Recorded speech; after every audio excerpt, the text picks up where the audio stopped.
반갑습니다. 송주준입니다. 참으로 길었던 이재명의 운명이 드디어 끝이 나는 것 같습니다.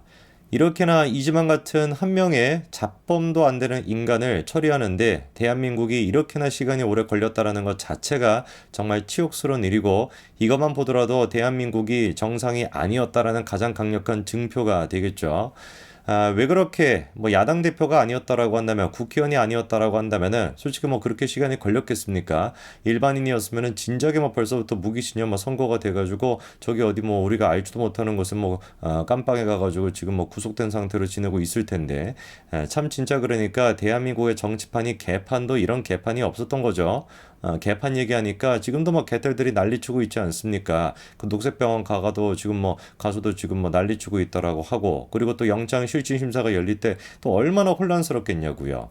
그 이재명이라고 하는 존재는 존재 자체가 잘못된 거예요. 한 사람으로서 존재가 잘못됐다면 그렇게까지 제가 얘기하고 싶지는 않습니다만, 정치인으로서 이재명이라고 하는 인간은 진짜 존재해서는 안 됐던 인간인 것이죠. 어떻게 저런 잡범도 안 될 법한 저런 진짜 잡스러운 사람이 대한민국 정치판으로 들어와가지고 성남시장부터 시작해가지고 경기도지사를 거쳐가지고 대통령 후보까지 됐는지, 이 모든 것들이 저는 아직까지도 미스터리입니다.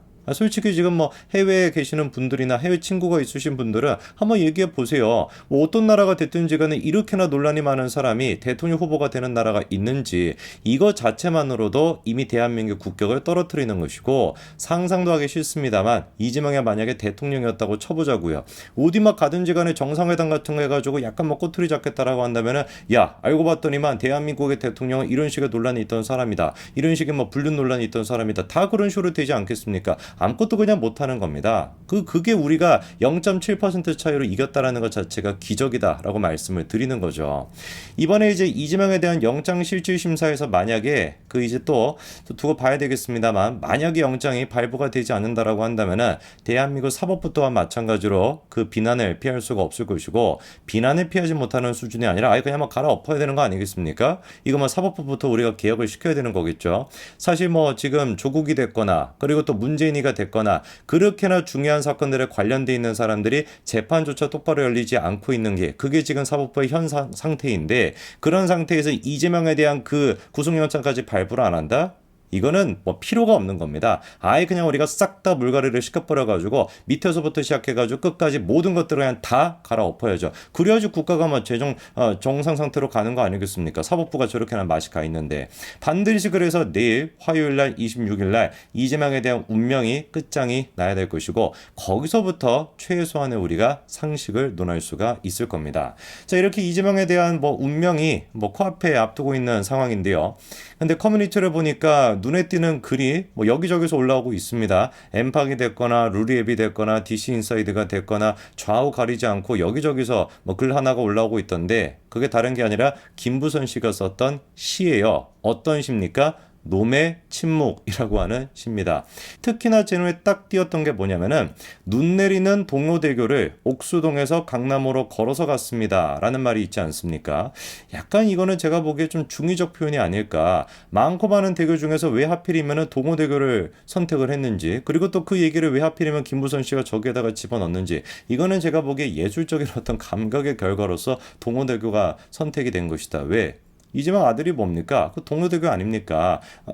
아들이 동호대교가 아니라 이재명 아들이 동호 아닙니까? 동호. 그래서 아마 동호를 그거를 빗대어가지고 뭔가 이때부터 김부선 씨 같은 경우는 이재명한테 들었는지 뭔지는 모르겠지만 동호라고 하는 존재에 대해서, 그리고 또 동호에 관련된 논란에 대해서 알고 있었던 게 아닐까. 그래서 기가 막히게 어떤 시적 그런 감각으로 동호대교를 중의적으로 쓴 게 아닐까. 그런 생각이 제가 들기도 하더라고요.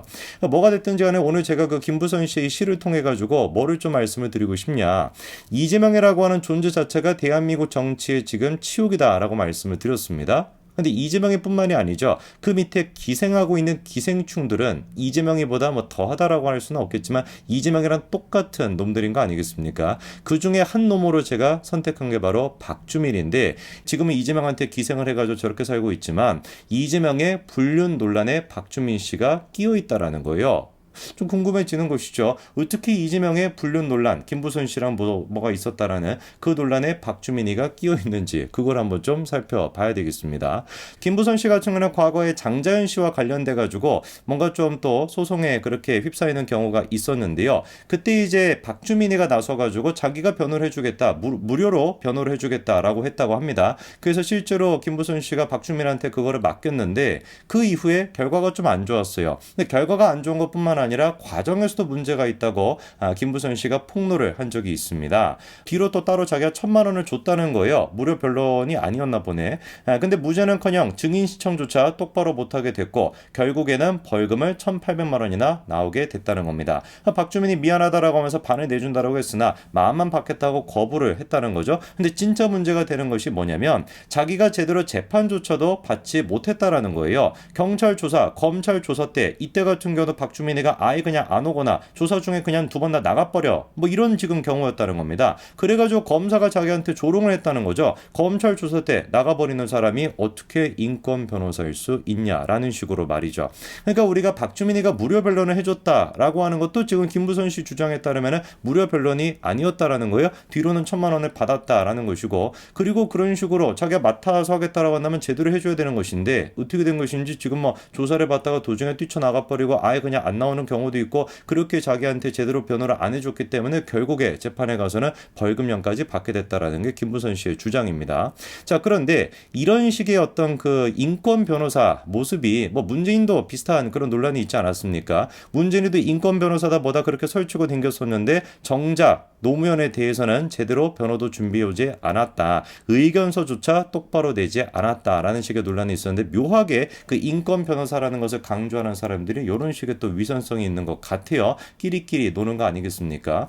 근데 박주민이가 놀라운 또 이후의 모습을 보였었는데 김부선 씨가 이재명에 대해 가지고 이제 그 불륜이다 뭐다 해가지고 이게 이재명 측한테 고소를 당하고 뭐 이런 경우가 있지 않았습니까? 그때 변호를 맡았던 사람이 강용석 변호사인데 강용석 변호사 같은 경우도 자기가 먼저 김부선 씨한테 제안을 했었습니다. 정치적인 성향이 다르지만 그때까지만 하더라도 김부선 씨가 좌익들의 그런 거를 몰라서 그쪽에 있었죠. 그런 거 다를지도 모르지만 사건 처리는 확실하게 해드리겠다라고 하면서 강용석이 제안을 했었고 그리고 김부선 씨가 처음에는 거절하다가 결국에 강용석 변호사한테 맡겼는데 그 배경의 문제를 보니까 놀랍게도 처음에는 강용석 변호사의 제안을 거절했지만 누구의 추천을 받고 박주민의 추천을 받고 받아들이게 됐다는 겁니다. 이게 무슨 소리인지를 보니까 박주민이 강용석 변호사가 어떻다라는 거예요. 굉장히 능력 있고 똑똑하고 변호사로서 탁월한 능력을 갖고 있는 사람이 강용석이다. 이런 식으로 추천해줬기 때문에 그래서 자기가 강용석을 선임하게 됐다라는 겁니다. 근데 이 인간 같은 경우는 제가 보기에 변호사로서가 그게 됐거나 정치적으로 뭐가 됐든지 간에 자기 소신이 없는 사람인 거예요.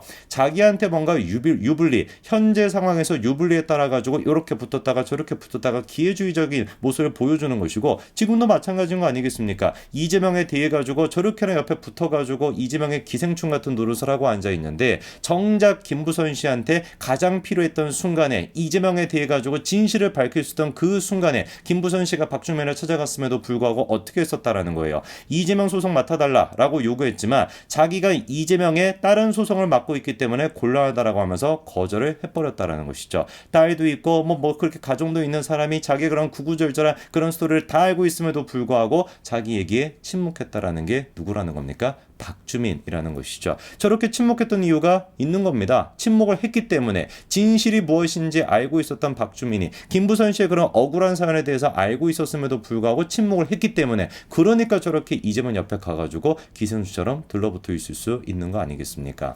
박주민에 대해서 뭐 임대료 관련된 논란도 있었습니다. 매번 그렇게 사회적인 약자다 뭐다라고 떠들고 댕겼지만 정작 자기는 건물주로서 그렇게 임대료를 챙기고 그리고 그렇게나 무슨 뭐 사회적 약자에 대해서 떠들고 댕겼지만 김부선 씨에 대해서는 침묵을 지켰던 거 그 결과가 지금 금배지로 있는 거 아니겠습니까?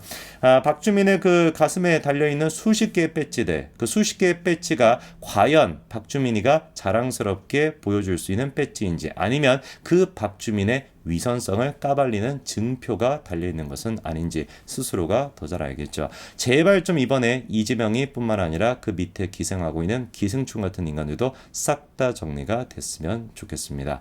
여기까지 말씀드리겠습니다. 감사합니다.